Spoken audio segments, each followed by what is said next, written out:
Everyone. The warm weather is finally here, and this is one of my favorite times of year. I call it ficus season. This is the large ficus that we've worked on over the past 2 years, and you can see that in the past year we've had a lot of growth on it. In point of fact, late last summer, over a roughly 8-week period, this tree was actually wired, unwired, and rewired 3 different times. If you haven't been following the photos on the website, you'll also notice it's in a different pot now. We pulled it out of the rectangular pot and gave that pot to a juniper, which it was much more appropriate for. And we put it in this pot here, which I acquired a juniper in this pot, and this is just not a pot for a juniper. The pot has some, I don't know whether they're Chinese or Japanese characters on it, and I don't know what they say, but it is a pretty nice pot for this ficus right now. At this point, the tree is growing well in this pot, and you'll notice when I shake it back and forth a little bit, it's anchored pretty well by its roots, and we've got nice surface root development on both sides of the trunk, which was not the case when I originally put it in here. It actually had to be held in with guy wires for a while to help it get established. The negatives are, although it is a slant style tree, it is a little bit unbalanced at this point. It looks like it's still leaning a little too far to the right, and today what we hope to do is correct that through pruning and wiring. So let's get the shears and let's get started cleaning out some of the growth here and trying to get this to a point where we can wire it and give it a more balanced look. Now with ficus Benjamin trees like this one, typically what you want to do is take off all the growth that's going straight up, like this here, because the large ones, they have a weeping aspect, and the idea is to encourage that too. Now it's better to shape these by pruning than by wiring, because they have very springy wood, and although they grow very fast, the fact that the wood's very springy means you can wire them several times and still not get the exact branch positioning you'd like. So what we've done here is we've taken the main branch that projects to the left, and this branch is what the Japanese call the sashi eta, or the branch that defines the tree's movement, because this branch is the counterbalance for the slanting aspect of the tree. So we've cleaned this one up, and we still have one or two more here that are going up. And this one's a little long right now, but I'm going to leave it because we want this branch to stay fairly strong. Now I'm going to go down and look at the first branch, which is part of where we're having trouble with this tree, because this first branch is just getting a little too long and a little too heavy.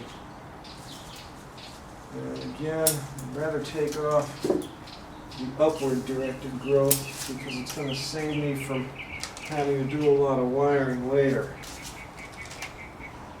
And now we're going to start looking farther up.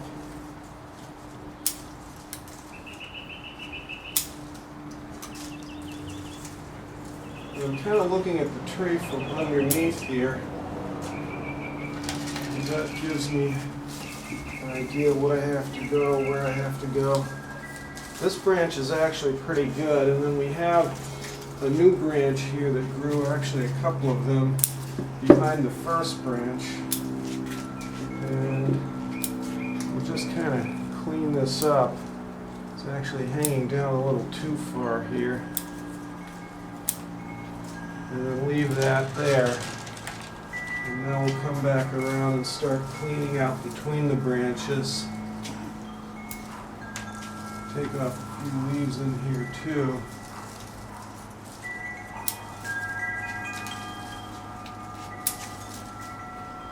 And sort of shorten things back a little where we need to. Now this is where it pays to be careful, because we're looking at we're essentially altering the tree's proportions to try to bring it back to what we originally intended. Okay. now I'm looking at the back branch here and seeing places where we could clean it out. So we just keep doing this. And this pretty much finishes our pruning on the tree. Here it is after we've removed a considerable mass of leaves. You can see them piled up on the table here. And fortunately, through judicious pruning, I've largely eliminated the need for wiring the tree. But there are still a few branches, such as this one here, which needs to be wired down to here. And then this one needs to be wired into position.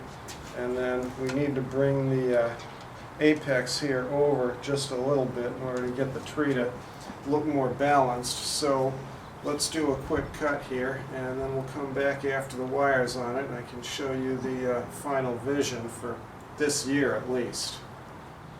We're putting the final wiring on the branches right now, and as always with Benjamin Ficuses, we're wiring loose and sloppy, and the reason for that is this wiring is not going to be on here long. These trees grow so fast when they're in active growth that this wire may start cutting in as little as 2 or 3 weeks, which is pretty amazing when you think about it. Also, we'll look around here and see if there's anything else that needs to be cut off. Well, actually the branch that I just wired was one I thought had to be cut, so let's just take a few last oversized leaves off. I'm not going to fully defoliate for anyone who's asking about that, and the reason I'm not is because I'm still building structure at this point, so I wanted to put on branch growth. And you'll see the major branch here didn't need any wiring, and the reason it didn't was because we developed all the major structure by wiring last year. So now we can just prune it back, develop our secondary branching, and get where we want to be. And that's also true of this front branch and this back branch.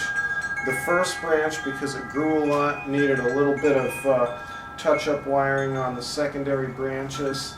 And we had to move the apex back over a little bit and put some upper branches into what will hopefully be their final position. So let's do a quick 360 and show you what we've done here. This, what you're looking at here, is roughly the front of the tree, although that may change slightly on subsequent repottings.